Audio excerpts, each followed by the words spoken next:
गुजरात दंगली प्रकरणात तत्कालीन मुख्यमंत्री मोदी आरोपी होते। यूपीएच्या काळात पवारांमुळे मोदींची अटक टळली। नरकातला स्वर्ग पुस्तकातून संजय राऊतांचा गौप्यस्फोट। अमित शहा एका खून प्रकरणात आरोपी होते। मोदींच्या विनंतीनंतर शहांच्या जामिनासाठी बाळासाहेब ठाकरेंनी मदत केली। शहा प्रकरणी संबंधित व्यक्तीशी बाळासाहेब थेट बोलले। नरकातला स्वर्ग पुस्तकात संजय राऊतांचा दुसरा मोठा गौप्यस्फोट। बाळासाहेब ठाकरे शरद पवारांनी कायद्याच्या चौकटीबाहेर मोदी शहांना मदत केली। मोदी शहांनी बाळासाहेब ठाकरे शरद पवारांचं स्मरण पुढे किती ठेवलं? नरकातला स्वर्ग पुस्तकातील संजय राऊतांचा सवाल। भारत पाकिस्तान मधील युद्धबंदी 18 मे पर्यंत वाढवली। पाकिस्तानचा परराष्ट्र मंत्री इशाक डार याचा पाक संसदेत दावा। भारत पाक युद्धात मी मध्यस्थी केली नाही, डोनाल्ड ट्रम्प यांचा घुमजाव। भारत पाक मधील वाद मिटवण्यासाठी मी मध्यस्थी नव्हे तर मदत केली, ट्रम्प यांचं वक्तव्य।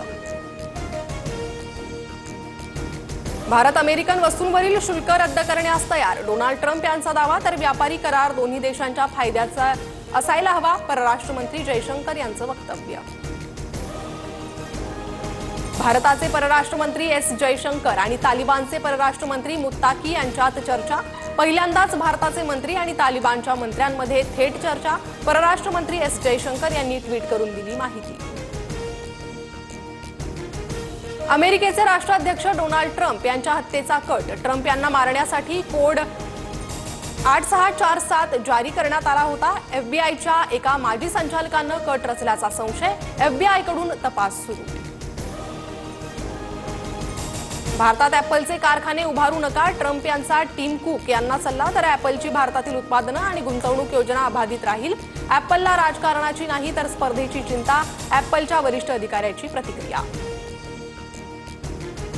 पाकला पाठिंबा देणं तुर्कीला भोवणार, भारतातील व्यापारी, विद्यापीठ, फिल्म इंडस्ट्री आणि पर्यटकांचा बहिष्कार। तर तुर्कीमध्ये भारतीय चित्रपटांचं चित्रीकरणही होणार नाही। ऑपरेशन सिंदूरच्या यशानंतर राजनाथ सिंह भुजमधील एअरबेसला भेट देणार, हवाई दलांच्या सैन्याची भेट घेणार। पाकिस्तानचा भुज एअरबेसला टार्गेट करण्याचा डाव हवाई दलानं हाणून पाडला होता।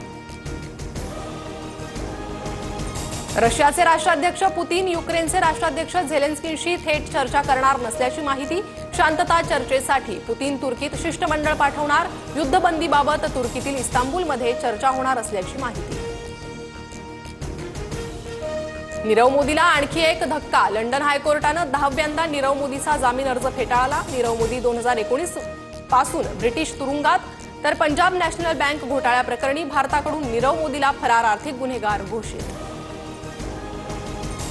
कर्नल सोफिया कुरेशींबाबत आक्षेपार्ह वक्तव्याप्रकरणी भाजप मंत्र्याला सुप्रीम कोर्टानं फटकारलं। विजय शहांविरोधातील एफआयआर रद्द करण्यास नकार। तर विजय शहा प्रकरण आज मध्य प्रदेश हायकोर्टात सुनावणी। काँग्रेस नेते पी चिदंबरम यांच्याकडून इंडिया आघाडीच्या एकतेवर प्रश्न उपस्थित। इंडिया आघाडी तुटत चालली आहे असं दिसतंय, चिदंबरम यांचं मोठं वक्तव्य। काँग्रेस प्रदेशाध्यक्ष हर्षवर्धन सपकाळ आज उद्धव ठाकरेंची भेट घेणार। दुपारी 12:30 वाजता सपकाळ मातोश्रीवर ठाकरेंना भेटणार। छत्रपती संभाजीनगरमध्ये आज पाणी प्रश्नाबद्दल ठाकरेंच्या शिवसेनेकडून हल्लाबोल मोर्चाचं आयोजन। आदित्य ठाकरे हल्लाबोल मोर्चाला उपस्थित राहणार। उपमुख्यमंत्री अजित पवार आज बारामती दौऱ्यावर। डोरलेवाडी येथे अजित पवार सभेला संबोधित करणार। तर सणसर येथे छत्रपती कारखान्याच्या सांगता सभेला उपस्थित राहणार। चीनमध्ये 4.5 रिश्टर स्केलच्या तीव्रतेचा भूकंप। तर तुर्कीमध्ये 5.2 रिश्टर स्केलच्या तीव्रतेचा भूकंपाने कोन्या प्रांत हादरला। रविवारी इस्रो 101व रॉकेट अवकाशात सोडणार। पीएसएलव्ही C61 मोहिमेचं श्रीहरिकोटा येथील सतीश धवन अंतराळ केंद्रातून प्रक्षेपण करण्यात येणार। वेळेपूर्वीच मोसमी पाऊस केरळमध्ये दाखल होणार। 27 मे रोजी मोसमी पाऊस केरळमध्ये दाखल होण्याचा हवामान खात्याचा अंदाज। राज्यात पूर्व मोसमी पावसाची जोरदार हजेरी। कोकण आणि मध्य महाराष्ट्रावर सध्या चक्राकार वाऱ्यांचा प्रभाव। मराठवाडा, कर्नाटक ते केरळमध्ये हवेचे कमी दाबाचे क्षेत्र सक्रिय।